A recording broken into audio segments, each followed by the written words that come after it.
This cemetery was opened in 1822, and here you will find the some of the oldest graves in the city. Well, especially you will see the graves of the early settlers and founders of the city. As you know, Nashville was settled in 1780. Most of the African American graves are to the back of the cemetery, or the south side of the cemetery.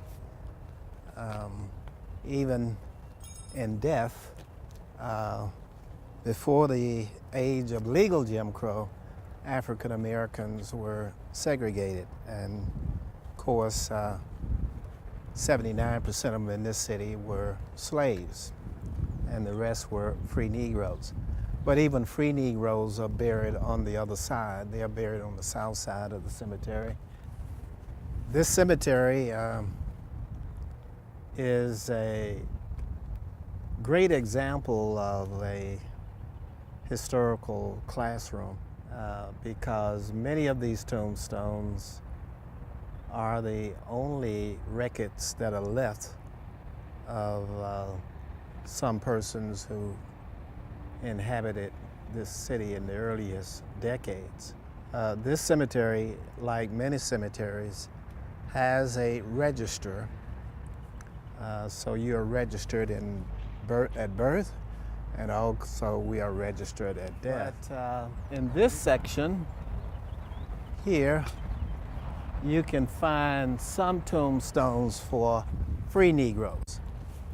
And some of those families, go back, to the original settlement, 1780. And a lot of these tombstones are going to be east and west because of religious beliefs.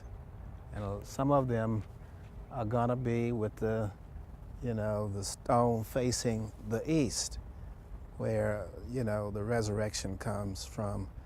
And so the bodies will just rise up and face, the Christ coming from the east. So a lot of these stones, notice they're going to be east and west because of those religious beliefs. And you can see that Nashville was a very religious community. This famous black buried out here would be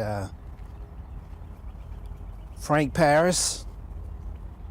A free Negro would be buried probably in this section because Frank Paris was a Negro barber. I think he died in 1867. He was fairly well-to-do because all barbers in town were Negroes, mostly free Negroes, dominated the barbering business and the hack service business, which we call taxes today. But this is Jerry Porterfield, and as you can see, his stone says he was 78 years of age when he died.